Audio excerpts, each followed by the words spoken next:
In this video, I'm going to be explaining how I accidentally found my true self. So this video is for anyone out there who is suffering or struggling, you feel stuck, you see no way out, and maybe you just exhausted, you've been on this journey of healing for a long time.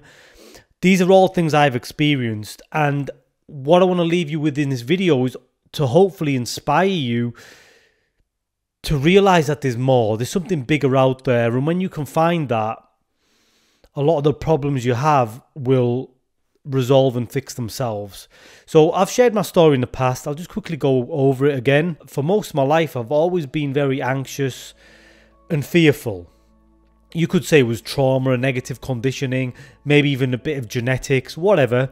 It led me to be a very anxious, scared person. So mostly when I was young, this would show up as like social anxiety. I was always like the quiet one. I just felt uncomfortable. Put me in a group of people and I'm just going to be awkward and weird. Especially in school, college, university, I just wanted to disappear. I didn't want anyone to talk to me.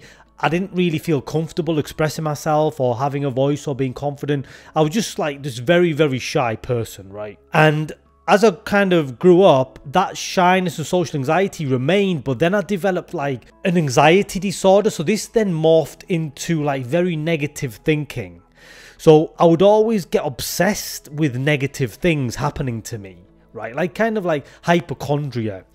It's known as a form of OCD. Like you get obsessed on certain themes. So a couple of the themes I got obsessed on, one was with health. I always used to think something bad was going to happen to me or I caught some bad illness. And then I would just stay like Googling all night, like getting tested by the doctors, and it just become a nightmare. And this theme of obsessive thinking just attached itself to so many different things and I would just be stuck. So yeah, this is what I was going through, and this went on for years. Obviously, I tried to find solutions to this problem. I would hire therapists, I'd work with coaches, I'd read loads of books, I'd start meditating, mindfulness. I even traveled to Amsterdam to do ayahuasca. I tried EFT, hypnosis, reading loads, like you name it. I tried everything. And you know what? Hardly anything helped, right? I was just exhausted, I was stuck and fed up, right? I just didn't know where to turn, I didn't know what to do. One day I thought, you know what? I'm sick and tired, I'm fed up of fighting this anxiety, this fear. I don't want to fight it anymore. And I'd read a few spiritual books, and some of these spiritual books would often talk about you have to accept or allow. And I tried this in the past as well, but I didn't really get anywhere. If anything, it made me feel worse. But for whatever reason this time, maybe I was a bit more motivated or whatever, I thought, I'm just going to allow this to come. This fear, all these bad thoughts, I'm just going to let them be there. I'm not going to fight them. And for some reason, this time it happened, something different occurred. I had an insight that there was something bigger there than the suffering. There was a big self, which is what I call my true self. And I only accidentally discovered it because I was trying to get away from the suffering. I was trying to resolve the suffering. But it was only through its acceptance that it led me to something more. You see, the reason most people get stuck in these mental emotional problems is because you believe, or at least you feel, your suffering is what you are. You don't see what you are beyond it. And because you're so closely attached and identified with it, you see no way out. So on that day for me, I had the insight that there's something bigger here. Because I was allowing, eventually this big self was just witnessing it, let's say, or experiencing it. And that's when I identified, or at least recognized, what I actually was, right? The big true self. And ultimately, when you realize that, when you have that realization, most of your problems, although they won't immediately go away, I'd say that's the beginning of the end. Because as you identify the true self, you're going to naturally want to be it all of the time. You just will, because it feels good being yourself. You feel confident, you feel comfortable, you feel relaxed, you feel courageous, you just feel at ease, you feel present. It's almost like there's a sense of vitality or life force. It's the source, right? You're connecting to the source and it feels good. So when you realize you have a choice almost to feel good or to suffer, you start to just feel aligned with that true self more and more. That true self begins to expand because you allow more and more of it into your being. And the suffering essentially just starts to lose its hold, right? You start to see how it's had its claws in you. And when you see it, it starts to release. But you need to realize the true self first. For that reason, what I would say is your suffering is leading you to your true self. You heard this before. The purpose of your suffering is to lead you to yourself. The purpose of your suffering is not to make you suffer, right? That's how it feels. Or why is this thing on me? Why is it torturing me so much? I bet nobody else goes through this, or whatever you're experiencing. You don't realize that you have actually been blessed with this suffering to lead you to yourself.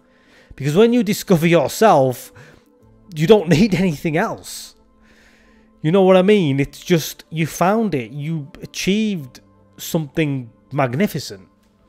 And then everything you do from there will take on a whole different trajectory, a whole different energy.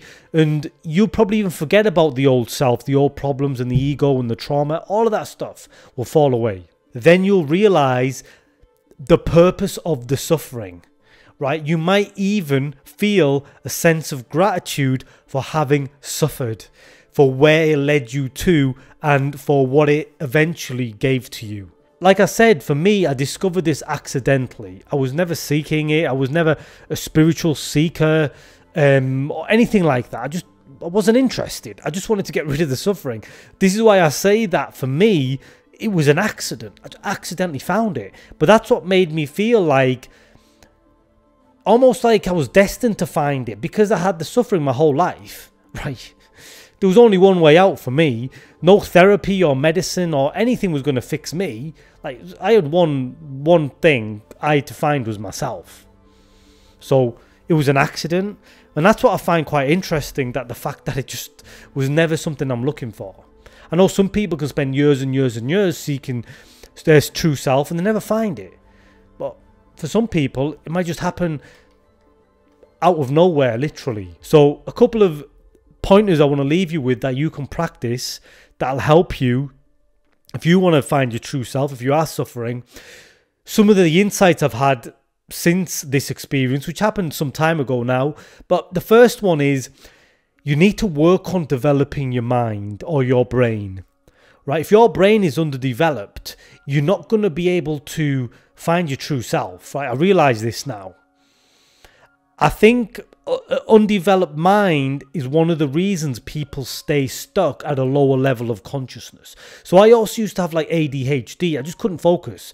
If you're watching this, you have ADHD. I hate to tell you, but your brain is underdeveloped. Forget what they tell you on the news and the media that there's something wrong with you. No, your brain's just underdeveloped, and you can begin to develop it.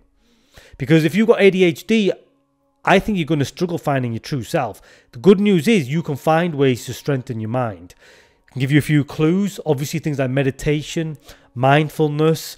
I would suggest reading every day. I would also just suggest doing difficult things, challenging things.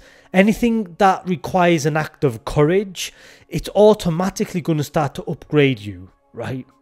Trust me, there's a lot of things I haven't talked about. I've done some very, very challenging things to really develop my mind. And when you develop your mind, that's when you can begin to tune into this higher frequency or your true self. But until your mind's strong enough, you can't overcome the suffering, right? The suffering's just got too much of a hold on you. You need the awareness that comes with a stronger mind for you to overcome the problems and the suffering. And that's pretty much it, really. I just wanted to share this story to hopefully inspire people. If you are feeling stuck or trapped or you don't know what to do next, understand your suffering is leading you to something bigger, your big self. I like to say big self energy, right?